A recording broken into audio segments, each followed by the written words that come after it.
sebagai seorang profesor, kira-kira adakah nilai-nilai yang harus dijaga, nilai-nilai moral yang harus dijaga seorang profesor itu apa ada atau bagaimana, Prof? Baik, jadi sebenarnya ya, pertama teknik kimia membuat bom kali ya kan ya, sepakat ya Pak Nizam? Iya. Seingat saya, profesor juga merupakan profesor pertama di bidang profesor perempuan pertama di bidang eksak. Profesor perempuan pertama di Fakultas Teknik. Profesor perempuan pertama di Di Fakultas Fakultas Teknik. Teknik. Aduh. Kalau bidang eksak itu kan ada bukan hanya Fakultas Teknik. Iya. MIPA juga itu bidang termasuk bidang eksak Oke. dan sains ya. Iya. Jadi tahun berapa nih Ibu mendapatkan gelar profesor? Jadi itu tepatnya pada tahun 2016. 16. Oh, iya. Itu pengukuhan ya, Prof. Pengukuhan. 2016 itu pengukuhan. Oke. Nah, seingat saya Profesor Usni dan beberapa profesor yang lainnya itu mendapat program dari pemerintah yang program ini bernama World Class Professor ya. Benar Atau- Pak Nizam, Atau benar. kalau di bahasa Indonesia kan artinya profesor kelas dunia lah itu. Profesor Kasnuya, Iya. benar sekali. Ya, Profesor bisa menceritakan sedikit ini apa itu WCP ini? World Class Professor ini kalau disingkat WCP ya, itu program apa ini? Baik Pak Nizam, jadi saya langsung saja nih ya. Silakan, Prof. Jadi World Class Professor itu adalah salah satu program yang diselenggarakan oleh Kementerian Pendidikan Ristek ya, yang diberikan kepada dosen-dosen yang ada di universitas di Indonesia. Jadi di bawah Kemenristek Dikti begitu. Nah, apa itu kelas profesor? Kelas profesor adalah salah satu program yang mengundang profesor kelas dunia. Nah, itu bisa diikuti oleh seluruh dosen-dosen yang ada di Indonesia ini di bawah Kemenristek Dikbud. Dikbud ya. Dikbud. Profesor yang diundang dia harus berasal dari universitas syarat ini ya, syarat yang harus ada itu universitas yang QS-nya 500 diutamakan. Itu diutamakan, tapi kalau tidak Itu tidak QS itu ranking ya. salah satu ranking dunia yang dimana masyarakat bisa melihat bermacam-macam hal di universitas tersebut. Oke. Nah, itu. Nah, yang paling penting satu lagi adalah syaratnya profesor tersebut adalah memiliki H-index minimal 12. 12 Nah, minimal ya. Nah, asal dari profesor dunia itu bisa dari Indonesia, tapi terutama dari luar negeri. Oke. Nah, begitu. Ya, itu salah satu persyaratan utamanya profesor yang diundang dalam kegiatan WCP ini memiliki H-index 12 ya. 12 minimal. H-index ini adalah semacam apa ya, ukuran ya. Banyaknya apa ya, sitasi dari artikel Banyaknya ilmiah ya. rata-rata sitasi dari publikasi yang sudah kita submit itu di minimal Scopus, Terindah Scopus. Gitu. Berarti ini program WCP ini nanti Ibu Profesor Usni akan mengundang profesor lain untuk hadir di USK seperti itu kira-kira. Event kegiatannya ini. Benar. Jadi ini kan kegiatannya kan jadi pertama Kemenristek Dikbud memberikan pengumuman kepada seluruh universitas di bawah institusi tersebut untuk istilahnya submit proposal. Nah, ya, summit. Jadi dia namanya call proposal Ya, kan. call proposal. Jadi dosen-dosen mempersiapkan diri siapa saja, tentu lewat universitas. Ya, kalau di USK itu ada namanya Lembaga Penelitian dan Pengabdian kepada Masyarakat LP2M. Iya. Nah, itu.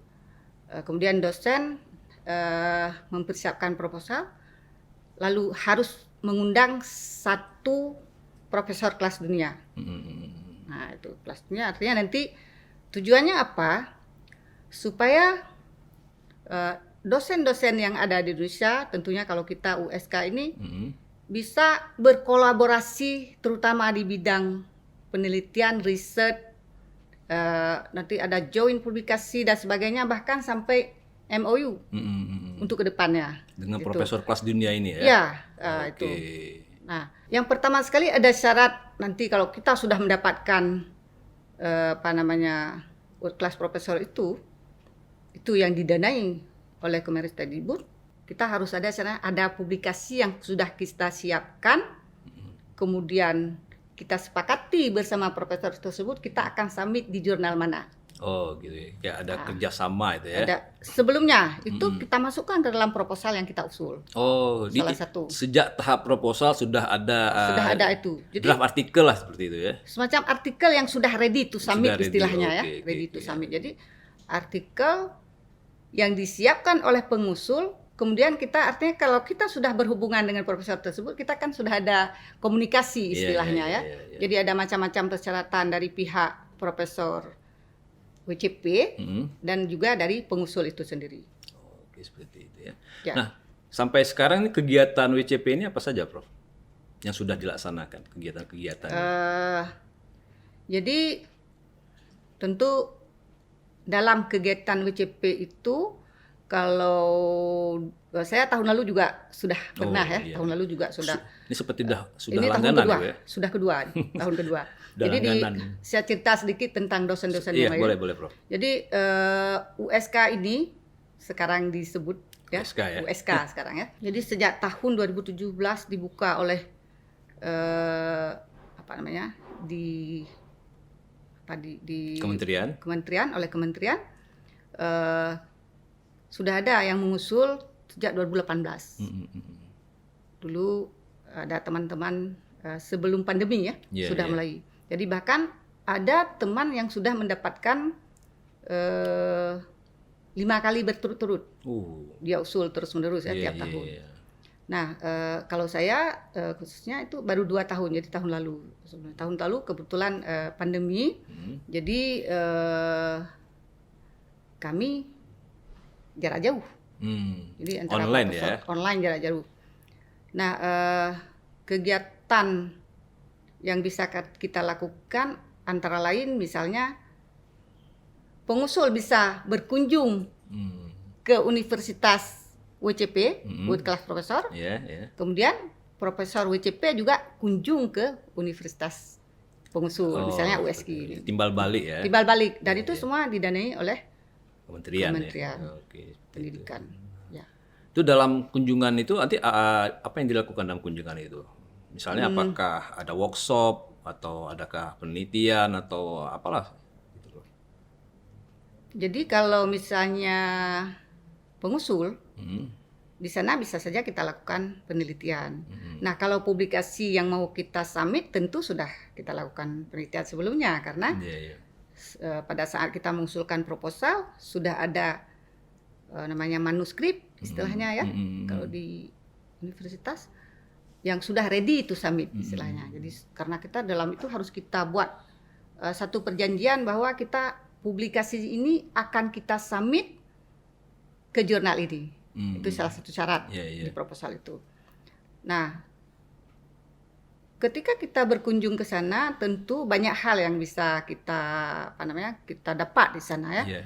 Salah satunya kita bisa melihat macam-macam yang ada di universitas ternama tentunya ya, apalagi luar negeri yang sudah lebih maju daripada USK misalnya.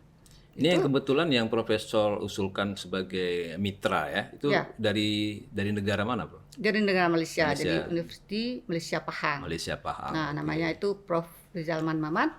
Beliau itu termasuk ke dalam 2% scientific ranking dan beliau punya H-index 62, itu luar biasa. Luar biasa. Ya. Kalau dari USK sendiri H-index tertinggi berapa, Bro? Saat ini di atas 20, 24 kalau tidak salah saya kalau tidak ada salah itu Prof. Dr. Harapan. Oh gitu ya. Dan berapa tadi sekitar 20-an. Kalau Profesor Rizalmat tadi? 62 ya, lumayan lah, jauh sedikit. Sangat jauh dan tidak mudah itu karena H-index itu adalah salah satu sitasi rata-rata tiap publikasi yang pernah kita publikasikan. Jadi, setiap artikel yang kita publikasikan ya disitasi oleh peneliti-peneliti lain kemudian dihitung rata-ratanya ya, Bro. Minimal Scopus. Minimal Scopus. Kalau misalnya dipublikasi oleh jurnal yang tidak terindeks Scopus, tidak terdata nanti. Iya. Jadi harus kelas dunia. Kelas dunia, baik. Nah, tujuan dari, saya jelaskan sedikit tentang tujuan ya. Tujuan dari kelas profesor ini adalah yang pertama tadi karena berhubungan dengan publikasi jurnal, adalah untuk meningkatkan kualitas publikasi peneliti-peneliti di Indonesia. Apa maksud daripada kualitas publikasi? Jadi publikasi itu bisa kita publish misalnya di proceeding, seperti konferen tuh ya. Sering tuh ya dilakukan konferen tingkat dunia, walaupun dilakukan juga bisa di Indonesia. Kadang-kadang itu kita publikasi di bukan di jurnal ya, proceeding istilahnya itu. Kumpulan-kumpulan artikel ya. Kumpulan-kumpulan artikel, namanya itu proceeding.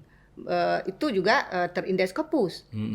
Tetapi itu dianggap kualitasnya lebih rendah dibanding dengan kita publikasi di jurnal yang minimal terindeks Scopus. Indeksnya ada banyak ya, ada macam-macam indeksnya ya, terutama itu Scopus, ada WOS ya, dan macam-macam banyak lagi. Saya rasa kalau ada penonton Sago TV yang dari kalangan akademisi, mereka sudah paham. Sudah paham, apalagi peneliti-peneliti yang ada di USK. Seperti semua yang ada di universitas yang ada di tempat kita. Nah, bagi ini kan sudah ke tahun kesekian beberapa profesor di USK mendapatkan WCP ya. Nah, bagi USK sendiri adakah dampak yang dirasakan semenjak mengikuti program WCP ini? Misalnya ada dampak tiba-tiba kenaikan sitasi melonjak atau bagaimana? Atau memang belum pernah diukur atau bagaimana itu? Tentu ada Pak Nizar. Jadi kan saat ini setiap universitas itu ada namanya Key Performance Indicator. KPI ya. KPI. Nah, jadi setiap tahun kementerian mengukur itu tiap universitas itu berapa, ada syarat-syarat, harus ada publikasi sekian, sitasi sekian, itu salah satu hal yang diukur ya. Jadi ketika jumlah publikasi itu berapa tiap tahun yang terindeks Scopus, yang terindeks ini itu dan sebagainya, termasuk yang terindeks nasional, misalnya publikasi pada jurnal internasional berreputasi yang paling utama, kemudian yang ini juga ya, yang nasional itu ada ininya, diukur selalu. Dan ada terjadi peningkatan. Itu namanya, tentu terjadi peningkatan. Misalnya saya itu waktu tahun lalu itu mengusul pertama itu high index saya baru 8. Oke. Nah, tahun ini alhamdulillah sudah 12. Ada peningkatan. Ada peningkatan high index ya. Jadi bukan jumlah publikasi. Tadi saya sampaikan bahwa banyak teman-teman kita mempublikasi pada proceeding. Proceeding itu jarang disitasi oleh penulis-penulis dunia ya. Artinya apa? Proceeding itu jarang dibaca. Nah, manfaatnya kurang ya. Tetapi kalau para peneliti ini lalu mempublikasi tulisannya pada jurnal internasional berreputasi, tentu banyak orang yang membaca dan tentunya akan berakibat kepada sitasi itu meningkat. Nah, apa tujuannya? Supaya apa yang kita lakukan penelitian itu berguna buat masyarakat. Kan itu salah satu ya. Ada impact-nya bukan hanya jumlah sitasi tentunya. Sudah disitasi. Kalau itu bisa dilakukan sitasi oleh siapa saja ya, misalnya sendiri dan sebagainya. Tapi itu bukan itu. Bukan hanya dilihat dari jumlah sitasi, tetapi siapa yang mensitasi ya. Kalau dia orang lain yang mensitasi, orang tidak mengenal kita terutama, tentu artinya tulisan itu bermanfaat. Ada impact-nya ya. Itu salah satunya. Istilah kan ada dalam dunia jurnal itu ada impact factor. Impact factor. Itu di jurnal ya. Jadi makin banyak sitasi itu kemungkinan grade daripada tulisan yang ada dalam jurnal itu bagus. Dan ranking USK sendiri juga bisa naik nanti ya. Bisa naik tentunya. Salah satu ukuran itu. Dari sitasi ya. Nah itu ya, makanya Kemenristek Dikti itu menyediakan salah satu program itu selain riset dan banyak lagi tentunya. Baik. begitu. Prof, ini Profesor S3-nya di mana, Prof? Di Taiwan. Di Taiwan ya. Ya. Oke. Nah, Profesor Rosni sendiri apa? Riset-risetnya itu topiknya mengenai apa nih, Prof? Riset-riset saya bahkan sejak saya S2 di ITB dulu, kemudian lanjut ke Taiwan, itu riset saya khusus tentang material ataupun nanomaterial gitu, dan aplikasinya untuk energi dan lingkungan. Bisa dijelaskan lebih detail lagi. Misalnya material apa itu? Khususnya itu katalis dan absorben. Oke, katalis kalau bahasa sehari-hari agak susah Ya, menjelaskan. Tapi kalau jadi absorben penyerap ya. absorben itu ada beda sedikit, tetapi hampir sama ya. Jadi kalau katalis itu adalah sesuatu material yang bisa terjadinya dari apa? Mempercepat ya. Mempercepat terjadinya reaksi. Kalau Pak Reaksi, Nizar ya. dulu dari Iya, teknik iya, kimia ya. teknik kimia juga. Kita sama-sama teknik Iya, kimia. masih ingat lah dikit-dikit. Iya. Tetapi kalau ada proses kimia. Jadi ketika kita belajar dulu kan ada proses fisika dan kimia kan. Iya. Jadi kalau peristiwa fisika itu tidak terjadi reaksi. Iya. Kalau peristiwa kimia terjadinya reaksi. Jadi ada zat A misalnya berubah menjadi C misalnya ya. Iya. Tapi kalau fisika A tidak berubah menjadi C, hanya berubah Bentuk gitu. sifatnya. Sifat, Misalnya ya. cair menjadi padat, padat berubah menjadi cair. Sama seperti kita membuat es batu misalnya, itu yang paling simple. iya, betul. Nah itu. Jadi itu kalau absorban dia menyerap sesuatu. Misalnya membersihkan air, menyerap warna air supaya airnya bersih ya, salah satunya. Menyerap racun-racun itu absorban. Jadi itu semua termasuk ke dalam kategori material. Iya. Nah, kalau nanomaterial itu sendiri adalah karena ukurannya nano. Nah, ketika material itu berukuran nano, maka luas permukaannya itu tentu Jadi, sudah tahu Pak Nizar kan, karena dulu kan jadi pernah belajar ya, lebih akan banyak, lebih Pak, tinggi lebih ya. tinggi ya. Akan lebih tinggi, begitu. Kira-kira begitu. Jadi tadi penerapan dari riset-riset Profesor di bidang material dan ini di lingkungan ya. Energi dan lingkungan. Energi dan Jadi lingkungan. untuk memproduksi energi dan diaplikasikan pada bidang lingkungan. Bisa ini Prof, misalnya itu dalam kehidupan sehari-hari itu bagaimana kita menggunakannya itu? Contoh yang terdekatnya lah. Tentu misalnya ya salah satu yang kalau itu yang katalis, yang kita sebut dengan katalis, kan ada dua tadi ya, katalis dan absorben. Kalau katalis misalnya kita kan banyak sampah ya. Misalnya ada sampah plastik. Oh iya. Sampah Banyak sekali plastik sekarang. itu bisa kita ubah menjadi bensin. Kalau bahasa dalam teknik kimia disebut gasolin ya. Iya. Nah, jadi Gasifikasi ya. kita buat dengan pyrolysis namanya Pyrolysis, itu. ya, Pyrolysis, kemudian ada reforming, kemudian itu bisa digunakan mungkin untuk pabrik semen misalnya, walaupun tidak langsung digunakan untuk kendaraan. Iya. Begitu. Itu dari Arahnya begitu. dalam bidang persampahan lah ya, salah Salah satu. satunya. Nah, implementasi. atau sekarang pemerintah Indonesia kan sedang menggalak-galakkan ada energi baru, misalnya biodiesel. Iya, biodiesel. Nah, itu juga bisa salah satu penggunaan dari aplikasi nano katalis. Iya. Begitu. Berarti banyak sekali manfaatnya itu ya, Prof. Tentu banyak sekali Pak Nizar. Kita teknik kimia ini kan sangat luas ya, Sangat luas ya. luas sekali. Cuma mungkin orang awam mendengarnya nih teknik kimia, kimia ini agak susah gitu. Jadi atau mungkin kita perlu lebih membumikan lagi ya, Prof, ya? Lebih membumikan lagi tentu nanti para pakar-pakar ini Iya. harus ada publikasi semacam inilah iya, supaya iya. tahu bahwa teknik kimia ini bukan yang pernah disampaikan oleh bukan kita katakan orang tidak mengerti, tapi karena tidak ada pengetahuan bahwa itu teknik kimia membuat bom, nggak ada itu sama sekali ya kan ya, sepakat ya Pak Nizar. Iya, malah saya nggak pernah belajar buat bom waktu Nggak sekolah. pernah tahu Nggak kita. pernah. Jadi begitu.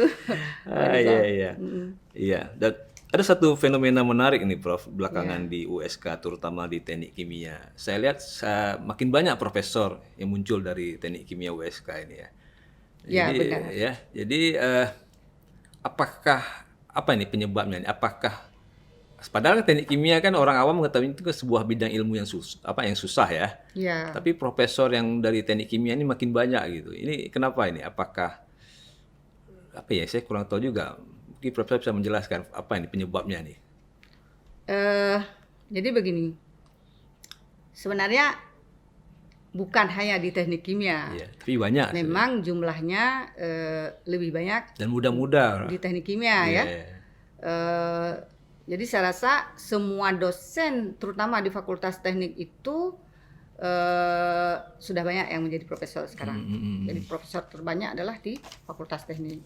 Memang di antara itu teknik kimia, di antara Fakultas Teknik, prodi-prodi yang ada di Fakultas ini memang dosen yang berasal dari teknik kimia lebih banyak. Nah, tentu ada hubungannya dengan syarat-syarat yang harus dipenuhi syarat untuk menjadi profesor oleh kementerian begitu. Nah, berarti dosen teknik kimia lebih mudah mencapai syarat itu atau bagaimana? Kenapa dosen di fakultas lain tidak? Atau bagaimana nih? Maksudnya di prodi lain? Ini fenomena ini menarik saya lihat nih kan. Kalau kita katakan mudah, bisa ya, bisa bukan. Mungkin bukan mudah ya, apa ya istilah lebih cocok. Susah. Tapi apa ya? Lebih banyak profesor di teknik kimia ya. Mungkin semangat ya. Oke, semangat lebih cocok. Masalah yang menjadi sebab kenapa sekarang banyak yang belum mengusulkan profesor, tentu syarat utama adalah ada publikasi pada jurnal minimal terindeks Scopus. Nah, itu syarat utama. Itu yang menjadi salah satu penyebab. Berarti dosen-dosen di teknik kimia mampu memenuhi syarat publikasi itu ya? Salah satu begitu. Jadi bukan juga bahwa di prodi lain tidak mampu. Mereka juga mampu. Mungkin beberapa belum tercapai saja begitu. Karena ada syarat. Syarat itu bukan cukup satu tentunya lebih dari satu, karena itu ada beberapa bahagian, misalnya pendidikan, publikasi, pengabdian masyarakat ya, sesuai dengan Tridharma perguruan tinggi. Mungkin penyebab lainnya adalah karena kesibukan, bisa jadi ya. Karena di teknik kimia juga belum ada setengah yang menjadi profesor tentunya ya. Cuman kalau dibandingkan dengan prodi-prodi lain yang ada di Fakultas Teknik, memang dosen-dosen yang ada di teknik kimia yang banyak jumlahnya ya. Mungkin dosen-dosen teknik kimia ini rajin buat artikel gitu ya. Salah satunya mungkin begitu ya. Saya tidak mengatakan dari dosen dari prodi lain itu tidak rajin juga saya rasa, cuman belum cukup ya. Seingat saya zaman-zaman saya kuliah dulu tuh profesor tuh yang terbanyak dari bidang ekonomi biasanya, dari Fakultas Ekonomi, dari FK, bidang-bidang ilmu sosial kan. Karena tapi dulu kan hari ini kan ini dari teknik kimia banyak. Jadi itu saya rasa dulu syarat-syarat seorang dosen untuk menjadi guru besar itu berbeda. Dulu master juga boleh menjadi profesor, tidak harus doktor. Sekarang yang pertama harus doktor. Kemudian ada syarat Tridharma perguruan tinggi itu yang wajib tentunya ya. Nah, yang paling sulit mungkin bagiannya adalah yang publikasi ini.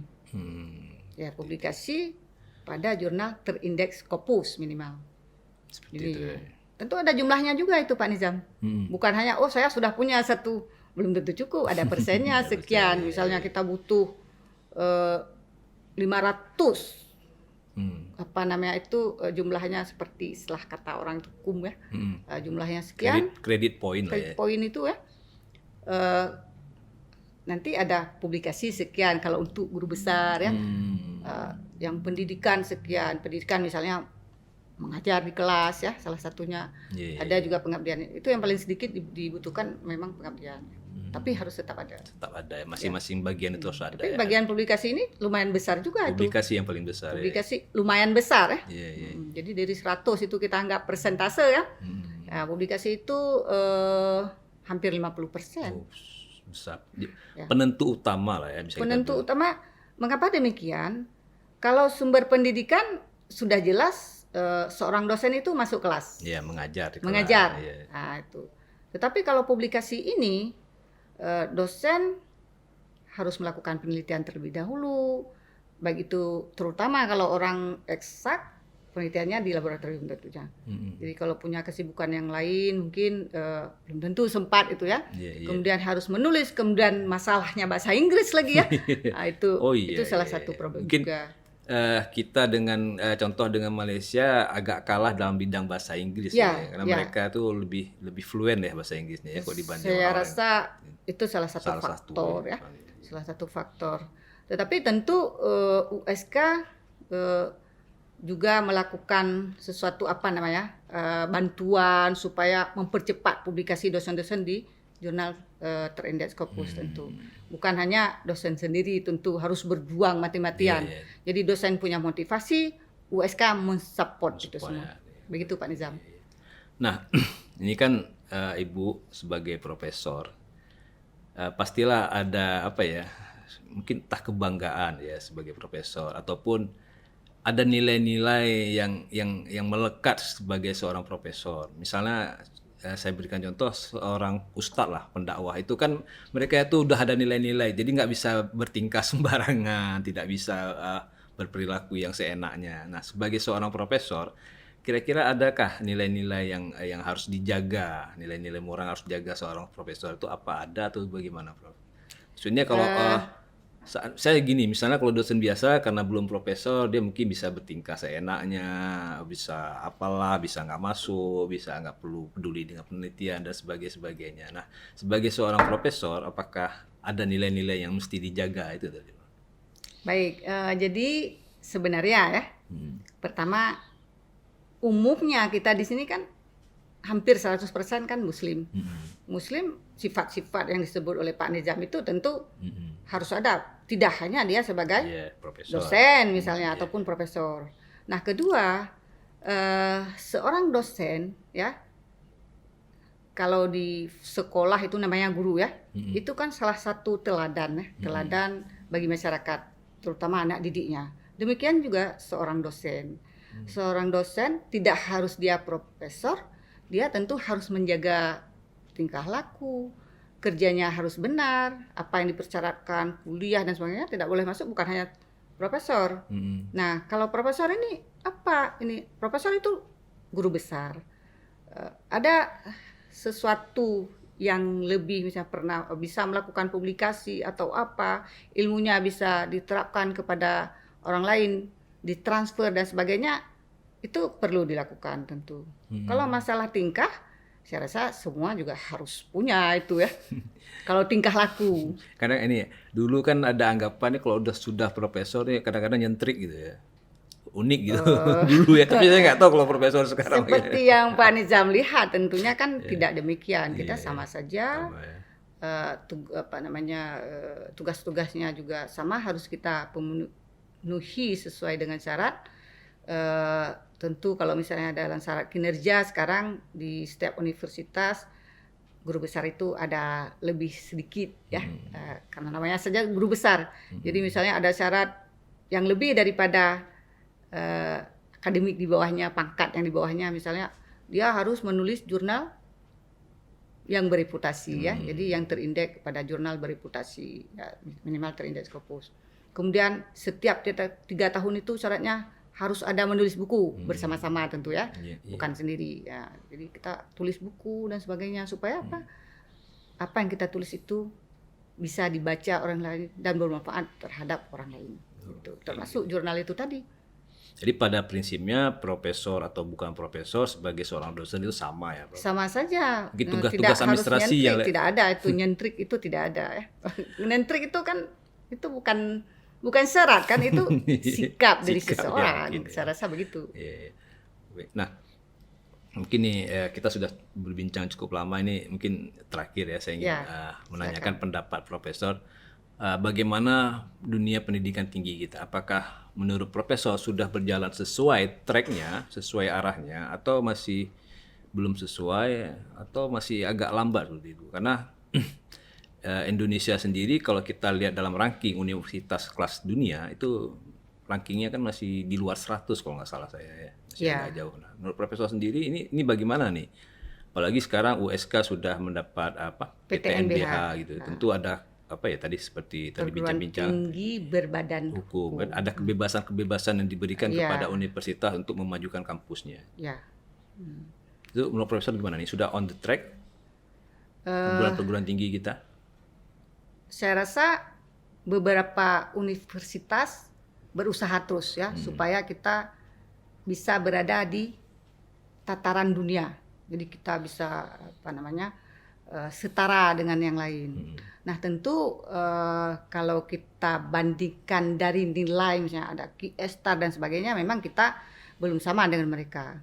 Tetapi tentu pemerintah lewat perguruan tinggi terus berusaha, misalnya salah satunya memberikan program-program riset kepada universitas, ya, dosen-dosen yang ada di universitas dan institusi lainnya. Kemudian selain itu ini yang world class professor ini salah satu supaya kita bisa kerjasama, joint publication, joint kerjasama, membimbing bersama, ya, riset bersama di universitas lain yang ada di dunia ini. Nah, yang tujuannya itu semua saya rasa supaya kita bisa setara dengan mereka, begitu. Karena salah satu tadi yang saya sampaikan seperti publikasi pada jurnal terindeks Scopus, kita belum sanggup menyanyi Malaysia. Tetapi kalau proceeding banyak, jumlahnya itu banyak. Nah, karena itu proceeding itu terindeks Scopus juga Pak Izam. Jadi sementara tulisan pada jurnal internasional bereputasi kita memang masih kalah. Nah itu salah satu penyebab mungkin karena bahasa, barangkali itu penyebab kecil tentu ya. Kalau sumber dana sejauh ini pemerintah pusat dan universitas itu sendiri sudah mensupport, ya, sudah memberi support kepada dosen-dosen, misalnya call proposal.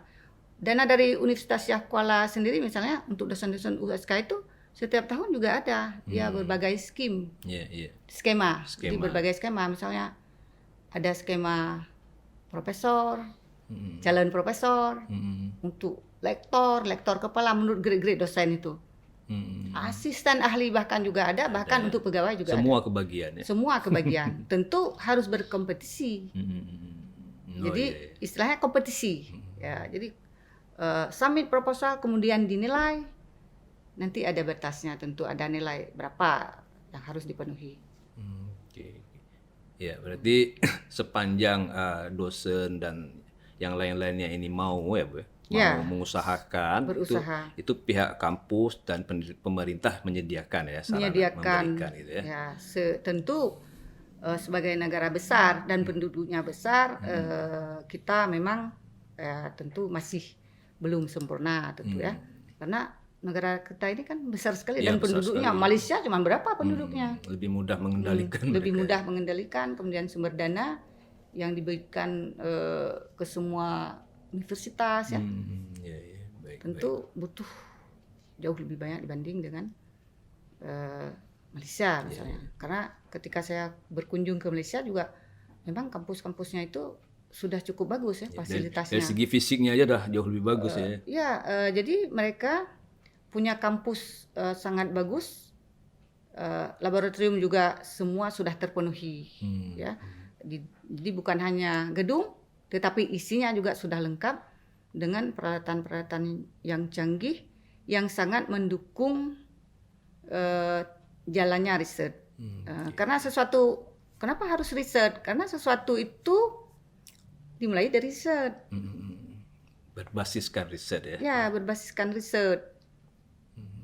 Ya itu. Jadi ekosistem lah bisa bahasa lainnya. Ya, sangat di negara-negara maju ekosistemnya sudah mapan ya.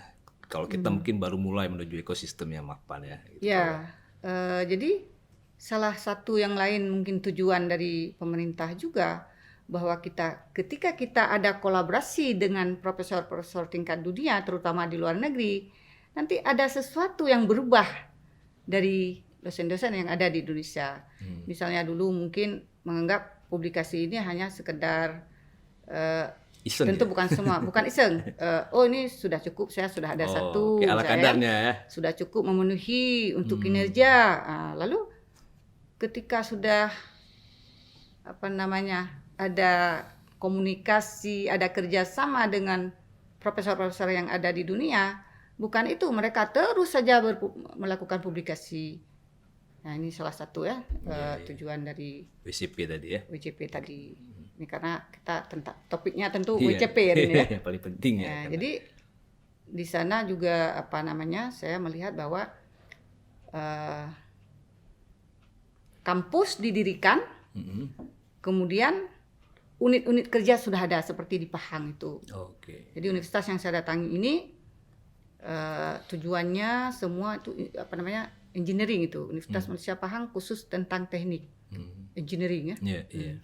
Jadi di daerah itu di Pahang itu sendiri banyak sekali industri otomotif. Oke. Jadi harapannya nanti sinergi ya, mereka bisa bersinergi dengan. Ya, mereka sudah ada tempat bekerja lah sekurang-kurangnya seperti itu. Baik. Ya. Baik, Prof. Saya simpulkan berarti ya perguruan tinggi kita ini sudah mulai on the track lah ya. Sudah Alhamdulillah. USK Kuala alhamdulillah sudah on the track. Namun tentu kita tidak melakukan perbandingan yang persis sama dengan universitas yang ada di luar negeri. Dan sedikit-sedikit lewat program WCP ini insya Allah kita akan menuju ke sana tentunya ya. Ya, mudah-mudahan ke depan USK akan lebih maju pesat lagi. Jadi anak-anak di Indonesia ini mulai dari Papua, Kalimantan, Sulawesi itu kalau ikut seleksi udah jadi salah satu target utama nih. Iya, insya Allah. Jadi ITB, UI, USK itu udah setara semua. Semoga kita harapkan. Baik, Profesor, terima kasih banyak atas waktunya sudah mau hadir kemari. Sama-sama Pak Nizam. Insya Allah nanti ke depan kita bincang-bincang kembali dengan topik-topik yang berbeda. Insya Allah. Rekan Sago TV, demikian bincang-bincang kita bersama Profesor Husni Husin dari Universitas Kuala. Kita ketemu lagi di lain kesempatan. Assalamualaikum warahmatullahi wabarakatuh. Waalaikumsalam warahmatullahi wabarakatuh. Jika video ini bermanfaat untuk Anda, silakan subscribe, like, dan nyalakan loncengnya. Lapar dan kenyang, aku mengaji jalanan dari pagi hingga petang, membaca tanda-tanda dari malam hingga fajar tiba. Aku berguru kepada